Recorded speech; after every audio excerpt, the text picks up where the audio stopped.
Also, then we would have that you put with this information, the other nonprofit or community-based organizations, the number of students that are expected to be served, and if a number of teachers that might be served, and then briefly describe the purpose. And I almost want to say it's kind of like if we were to send out a tweet or a short message, what would it be? What would be that thing that you want to highlight about your project? And then also about briefly about what would be the intended accomplishments or the outcomes of that as well. Just to give you kind of who the Department of Education team members are that will be supporting this. We have Sean Yoder, who's leading the whole RemotEDx project and is very involved in this part of it as well. Sherry Burcham, myself, Brian Roger, Jacqueline Clark, who will be helping with the financial aspects, also will be giving you information from time to time. Sherry Panizzo, Brian Jones, and Yolanda will be helping from grants management, and then Marsha Ward as well. And this is the team that will be primarily from the department that will be helping you with any aspects and be that technical assistance for you throughout your project. Sean. Everyone, it's good to be with you today, and it's so wonderful to hear about this amazing portfolio of partners and your topic areas and the way that you're working with schools and districts to enhance educational experiences for students, particularly in the midst of the pandemic. So we're just exceptionally excited about this and pleased that we've got such great partners at the table. This is new territory for us. We typically at the Ohio Department of Education do not issue grants to nonprofit partners. I mean, we have before through particularly, I think through the Straight A Fund and the community. There was another particular grant in the Kasich administration. This is an interesting opportunity. We had some federal funds that we wanted to amplify.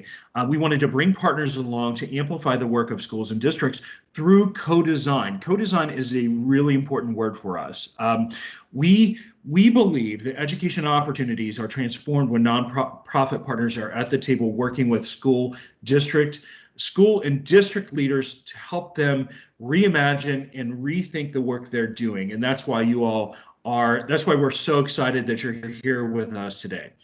And so I'm not going to spend too much time talking about RemotEDx. We've shared that. There was a description in the actual grant application, but just to give you a quick overview, I'll give you a 30-second thumbnail sketch.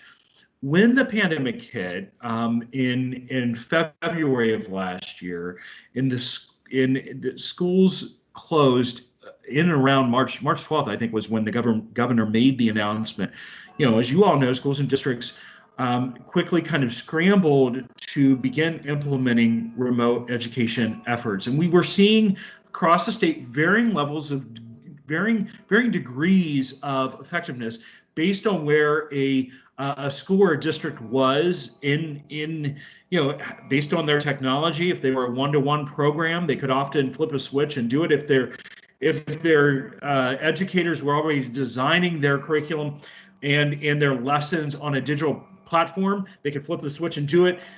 If internet connectivity was an issue, that was a challenge, right? Many schools and districts were, particularly in areas of Ohio that aren't reached by broadband, had to issue paper packet learning materials.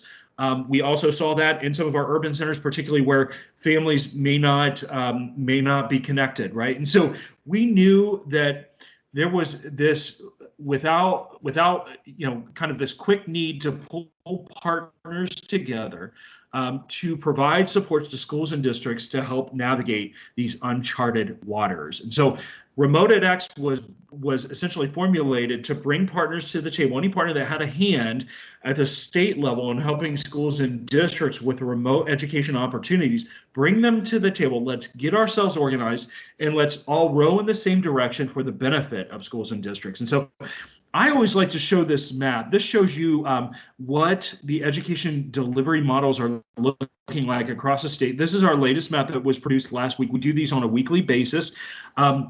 You can see when we started producing these maps in September of this school year, September 2021, the majority of the state was colored in the light blue or the dark blue, right? So either a hybrid approach or a fully remote approach. You can see now that vaccines are being distributed.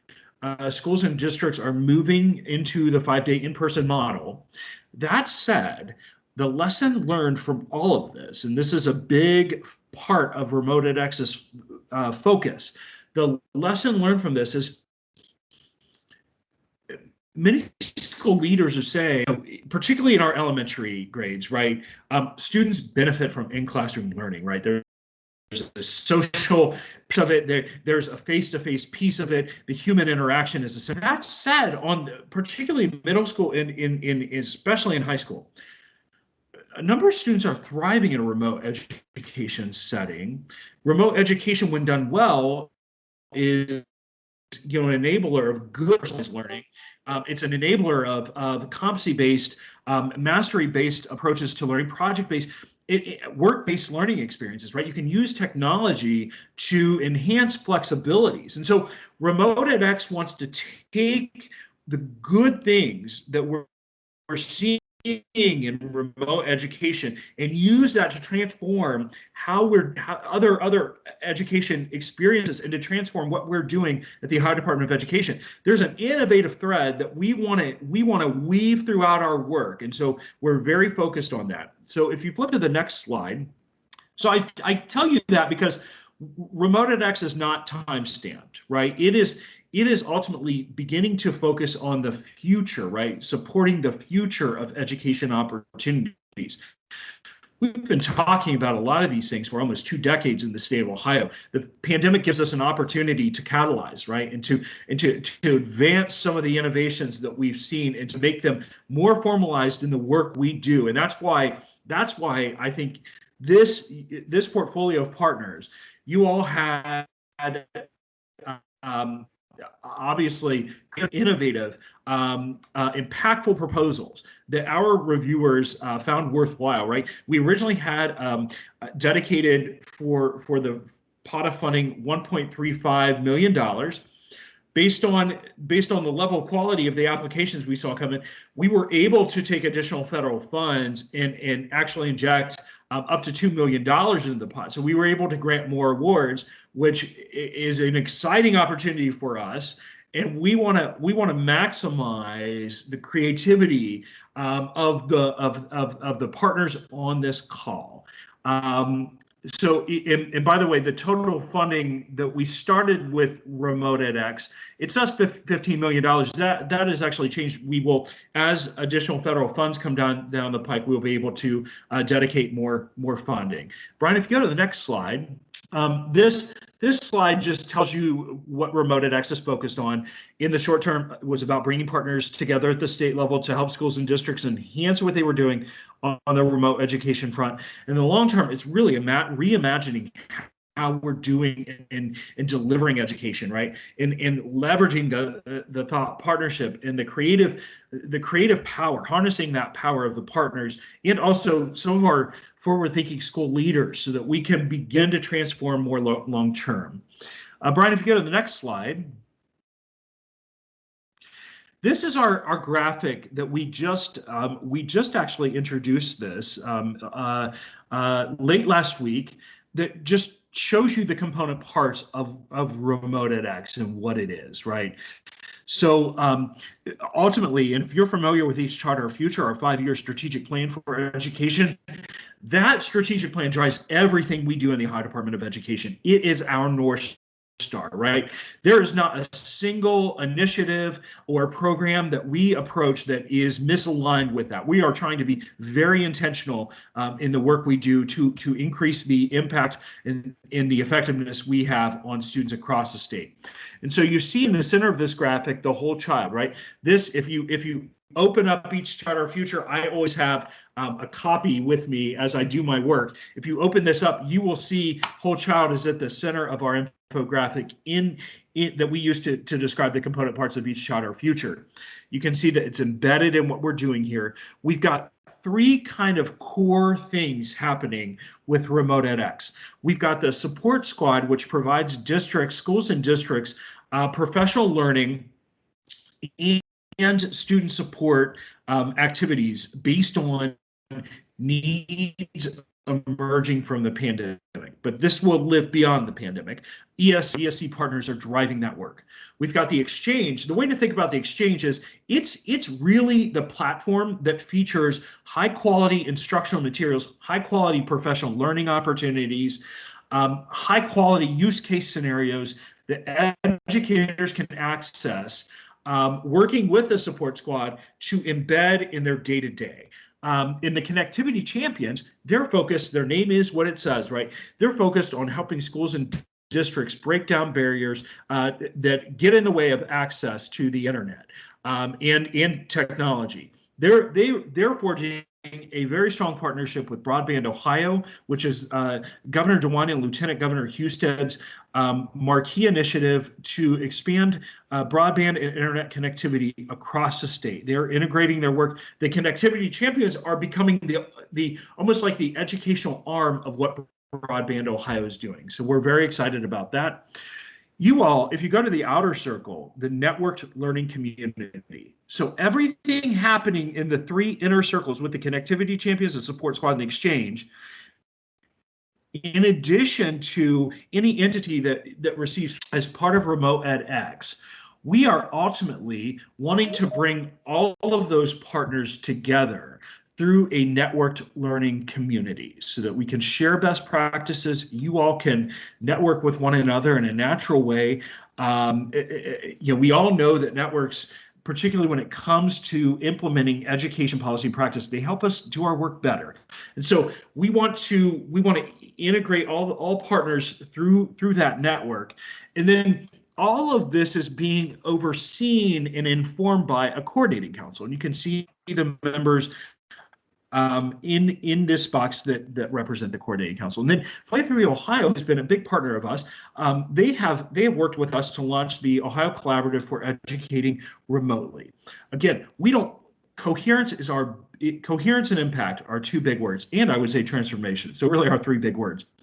And we want to be very thoughtful in bringing this work together so that we can increase the impact we have and really transform educational opportunities through partnerships with a lens on equity to lead to quality schools. Those are the three words that you see in that at the bottom of the RemotEDx Coordinating Council ring. So that gives you a sense of how we're driving this at the state level. Brian, I'm going to hand it back to you.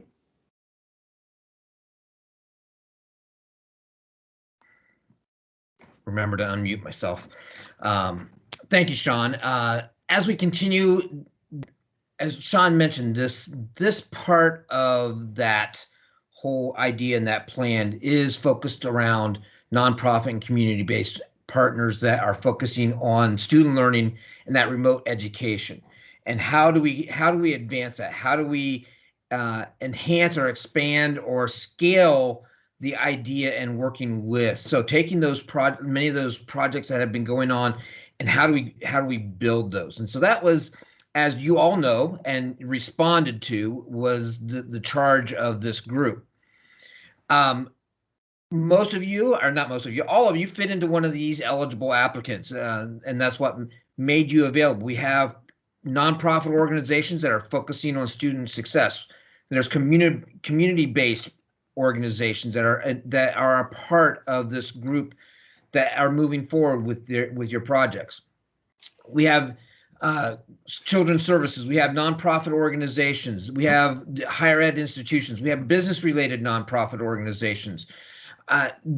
This is I love looking at this group, that we have a very broad and interesting group, a part of this project as we move forward. Also, you all know, because you all wrote to these, we have our competitive priorities. It is interesting. We do hit we crossed all 17 of you. We do hit each of the 5. Many of these hit 1, 2, or 3, but we do hit 4 and 5. We have some groups that are hitting 4 and 5, and you may hit it. You may get into this and say, oh, you know what, we can actually do some capturing of some lessons learned as we are dealing with stuff. Or we may pull in and be able to do some support of some learning management systems at districts that are there. So we know that you have your focus, and that's what we are going to support you around. As Sean alluded to, you are 17 out of 153 applications that we received. So we received, when we first started this, we were thinking, okay, we may get 50 applications. As they were coming in that final day and we had 153 applications submitted, we were like, wow, okay, there's a lot of interest here and a lot of neat things going on. As Sean mentioned, originally we were at 1.35 million, and we were able to take that up to awarding a total of just over 1.9 million. Award ranges range from approximately 51,000 to 150,000. So we have again a broad section. I will say the competition was very tough. We had a lot of very strong and very good applicants that had great information. You guys, those that are part of this this meeting this morning made that top threshold. You were the top and the cream of the crop of what we saw. So as we think about monitoring and support, and I really want to focus on the support aspect of this. We are here, the ODE team is here to support what you are doing. As we go through the next year and a half or so with this grant, we will be here. If you have questions, please feel free to reach out to us and ask those questions. We want to help make sure that you are successful in what you are doing. We will be providing, our team will be providing that program oversight, which includes, again, technical assistance whenever appropriate. We will hold quarterly meetings and then we'll get those established to support technical assistance, monitoring, and oversight efforts of these. So we will set those up once we get through this initial phase here. These are where these performance criteria for monitoring and support provide some guidance and outline of what we will try to help you and work with you on, just to make sure that things are progressing.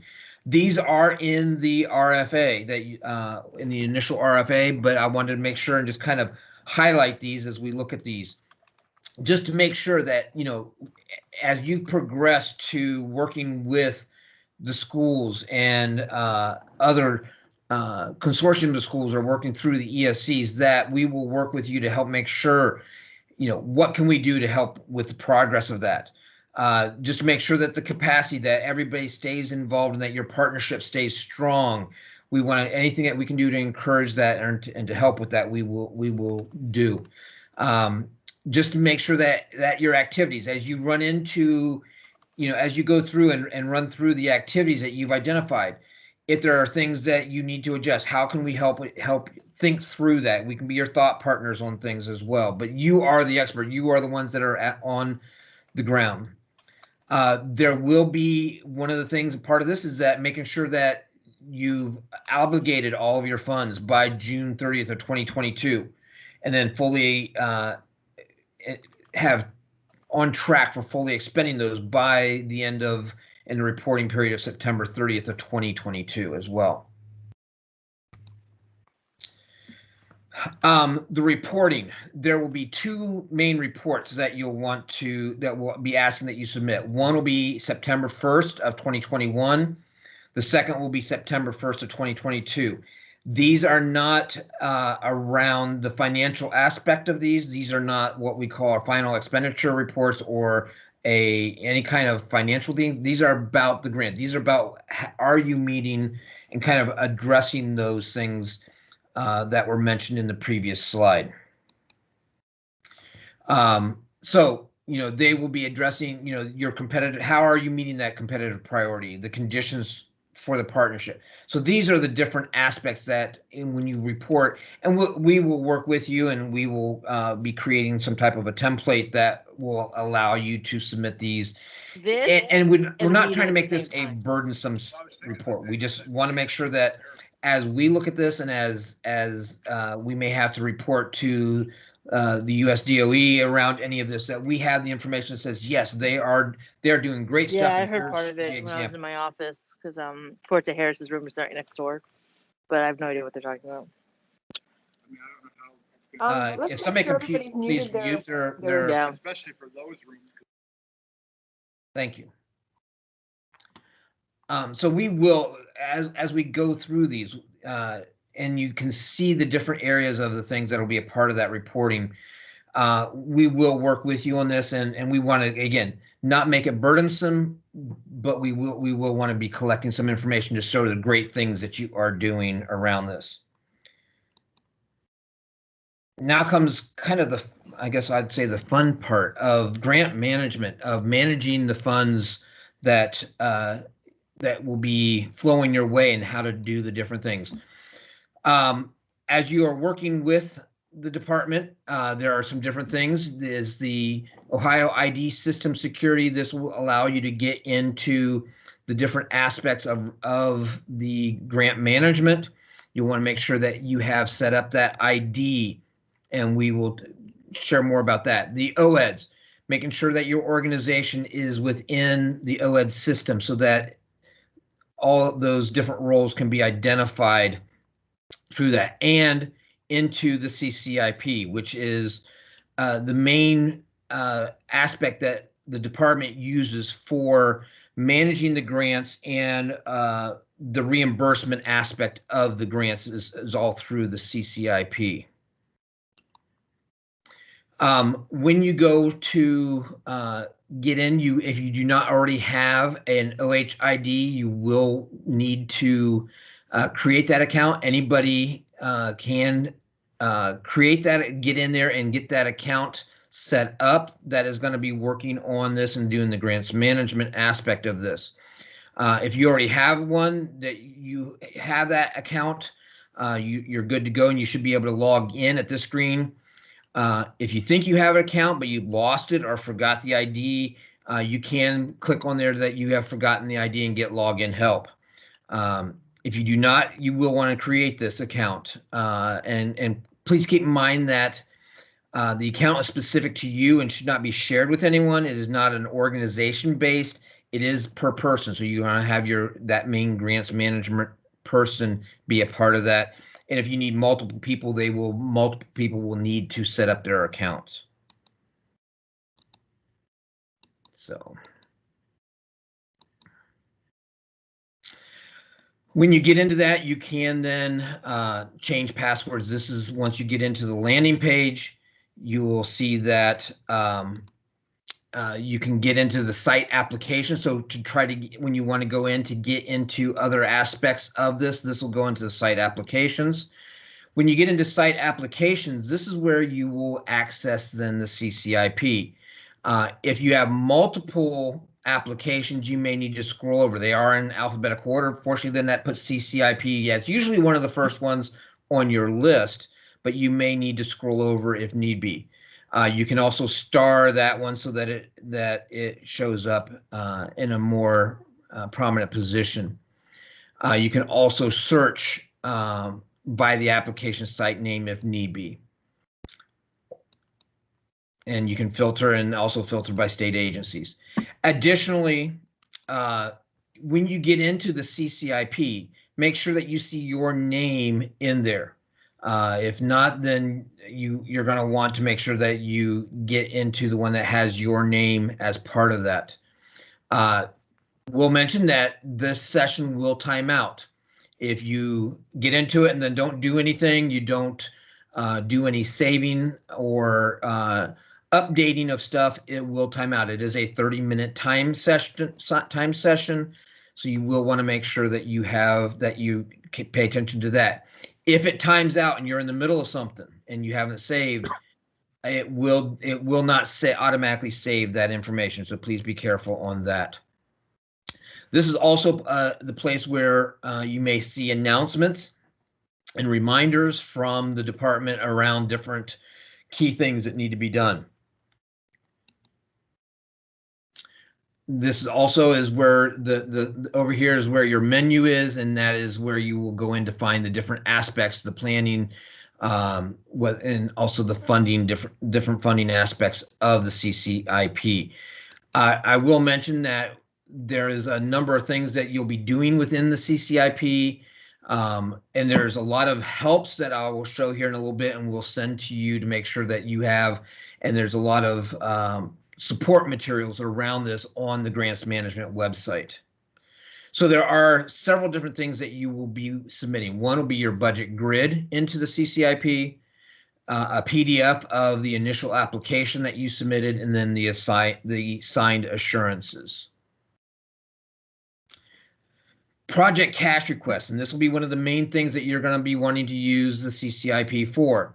It is used to draw down funds, and this is, again, it is a reimbursement grant. So that means that you need to have either some type of a form or something that shows that the money has been allocated or already spent, and you putting that in for reimbursement. So you can't ask for all your money up front and say, oh, we'll spend it over time. There is some specific aspects of this that you will be drawing down. It is, like I said, it is a reimbursement. Therefore, expenditures have to have been realized in order for the funds to be drawn down. It doesn't mean that you have to already have paid for it, but you do have to have an invoice or something that will say this money is being, we're going to be needing to pay this bill very quickly, or within the next several days, that you can show that those funds will be spent once you receive them from that point of submitting. Also, only one project cash request can be submitted or put into the process at a time. So if you have one in, that has to get processed and paid out before you can submit another one. So be cautious of that, so that if you may want to make sure that you have multiple things multiple invoices put together, rather than, oh, I'm going to do this one this week, and then next week I got another one coming in, I'll do that. You may want to look at merging those together into a single project cash request. Again, key dates, for the final expenditure report, the key date is June 30th. Things need to be obligated funding-wise by June 30th. And then final expenditure in all aspects of those funds must be completed by September 30th, 2022, and that final expenditure report submitted by September 30th of 2022. Again, there are multiple information and supports that are available for you for obtaining the OHID, for getting into OEDs and the different roles, the key roles within OEDs. There is a quick reference guide for grants manuals, as well as instructions around the project cash requests and the final expenditure reports. So all of those can be found on the grants management site. These are also, we will send out this presentation so that you have these links, and we'll send you these links as well. But they are, the information there is better and more detailed than what I can present at this time, but we will make sure that you get this information. I know we don't have much time at this point, but are there questions that we have at this point? Hi, this is Mary Schluter. We wanted to issue a press release about this. So then information about the 17 awardees out of, I think, 153. Do you know, is there some information that we can use, or some central information that we can use, so that our information is aligned to what the ODE is stating, but also authentic to our own organizations? Or is there a person that I should be sending a note to? I sent a note to Mandy Minnick, but I haven't heard anything back from her last week. Mary, so thank you for your question. It's a great question. And you also put in the chat box, you asked if we were going to post this PowerPoint, and we will indeed do that at a place where everyone is able to find it. I know there's a lot in it, and Brian threw out you a lot of acronyms, and we will also define those acronyms so that anyone not used to our systems can have ease of access. We are going to do a general press release that will include all of the information, and so that might be a good template for you to use if you want to take that and then kind of do a press release on top of that, if that makes sense. And then I have one other question, and this is very specific to me, but it's really it's for anybody on this call who's never been in the CCIP. We've been on the CCIP since 2012, and I noticed when I went back in and I sent this note to somebody answered, is that my CCIP application wasn't listed. So I'm going to have to try to figure out why that is, or if it's been put back in. But that was a little concerning to me because I had to get in the back way to the CCIP, which takes a lot longer. So if you guys know of somebody I could speak with to make sure I get that icon back, that would be great, because technology is great until it isn't. So I just, if there's anyone to talk to make sure I can get that icon back, that would be great, because I'm the compliance coordinator, and so I have to get in for CCIP. So at any rate, thank you. Okay. Thank you. And we'll make sure that somebody follows up with you regarding the CCIP icon. Thank you. And I'm getting a date for the press release. We'll try to get a general date. I'm hopeful perhaps at some point next week. We had a couple other things from a press schedule that had to go out this week. So I will get a date and we will follow up. Can I ask who's talking right now? I don't have 38 icons on my small phone here. Who's speaking? Oh, it's Sean Yoder. Oh, Sean. Okay. Thanks, Sean. Thank you. You bet. Sean Smith has his hand raised. Yeah, I'm with Jason Learning, and I have a question. Again, I don't expect it'll be fully answered here, but I just want to figure out, kind of like Mary, where to go next. One, I also am missing CCIP, but my issue might be I'm just not quite there yet. In OEDS, in supplier portal, got the account set up. Our organization was, like 15 years out of date. And so I got that fixed over in supplier portal. That's now updated. I got that notice yesterday, but I'm in OEDS and I can't figure out, they've denied my OEDS app organization applicant request, but that's all it says is denied. And I don't really know it. When I look in OEDS, the org is also wildly out of date in OEDS, but it didn't sync up with the supplier. I don't know how to, I don't know if that's why I was denied or how I fix the org in OEDS that I see, because I do have an IRN there, but again, it's like it's in a state 15 that we were located in 15 years ago. The address is wrong. So I don't know if you want that IRN or not. And so you see where I'm kind of at a hold point there. Sean, this is Marsha Ward at the department. We can have the OEDS administrator for your organization type get in touch with you. Oh, awesome. Thank you so much, Marsha.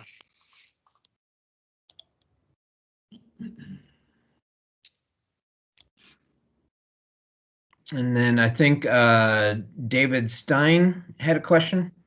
Yeah, hi, good morning. We weren't mentioned in the beginning. I'm with the Ohio Distance Learning Association, Ohio DLA, and just hopefully that was an oversight, but I'm here with Paul Hieronymus and Deb Shearhart. And we've got a group of content providers that are going to be delivering educational standards-based virtual field trips to classes around the state. So, but we have some hurdles as well. We do not have an IRN of our own. We currently we have a management oversight by the MCOECN. So I know we have some things to work through, but just wanted to get a shout out.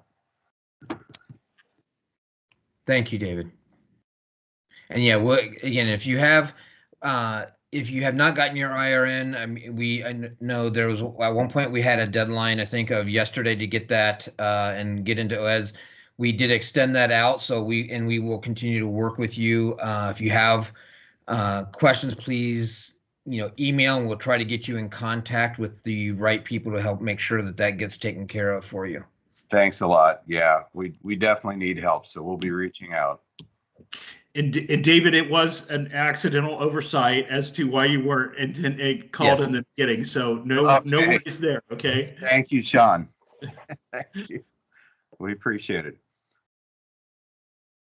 Is it Pauline Wilson had her hand up? Yeah. Hi, I'm with the Ohio History Connection, and I have been able to get into OEDS, but I've never used the CCIP before. So I was unsure how to upload the things that are required into the CCIP. And if you could point me in the right direction just for instructions on that, I'd appreciate it. We will send out the links that I had on that one slide, and that has some specific instructions on how to get set up within CCIP. So we will, at the completion of this, we will send to this group those links, as well as that the Word document, so you can kind of give us that synopsis of each of your programs. So those will be coming out to you. Look for those later today. And I'm just going to add, sorry, Brian, it's Marcia again. I'm going to add that one of the #1 mistakes I see in the CCIP is that people don't hit draft started before they try to upload things and enter their budget. So you have to always pay attention to the status and make sure it's in draft started in order to be able to upload documents. And thank you, Marcia. And Brian, I just want to add, I'm Brian Jones. I'm over Grants Administration, CCIP, and all that good stuff. When Brian sends out the links, Brian, can you add in there Kim Zware and Kim Palmer's email addresses? Those two grant consultants in grants management would be able to help you with the accessing CCIP and helping you look through those instructions if you get stuck as well. So you have two people to contact. Great, thank you, Brian. Wendy Cochran. Hi, I had 2 questions. One, you mentioned we do performance reporting, frequency, and how and where we do that. Is that to come?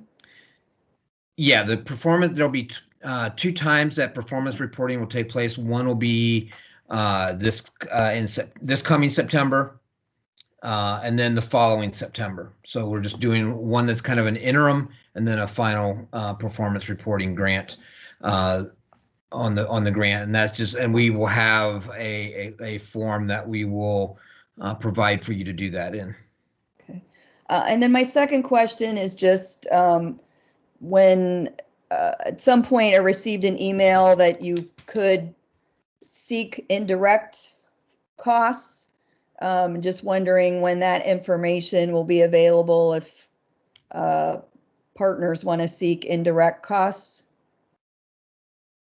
Yes, we will. I know that that announcement was sent out that we could, that was available now. We will get you more information on that, and I will make sure that we get that out to you as quickly as possible. Thank you. Brian, Kim Zware will help you with that. Okay. She approves those and she'll walk them through. Thank you.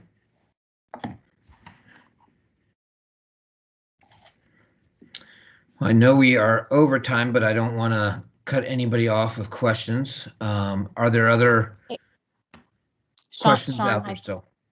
This is Mary again, and this is for Brian Jones.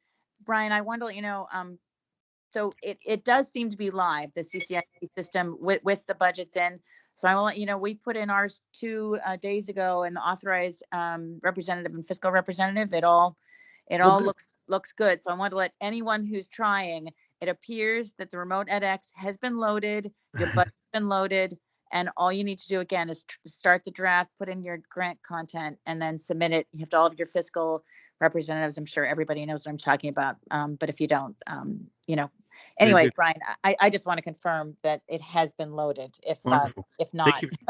if not, I uploaded to a completely different CCIP thing, but according to the thing, it has been loaded and it's been authorized. So if I'm Wonderful. incorrect, then that would be odd. So it's there. Thank you.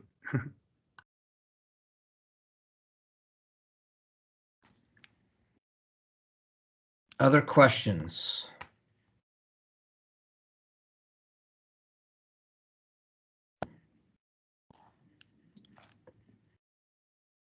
Hearing none at this point in time. I thank everybody again. Thank you for submitting your applications. Thank you for embarking on this endeavor to work with your districts that you've identified and the students. We look forward to just coming alongside of you and supporting you in any ways that we can, and just excited to see what happens over the next year and a half as we work through this project. Sean, any last questions, comments? To Mary's question regarding press release, it's looking like that will happen at some point next week. So you will get notice once that happens.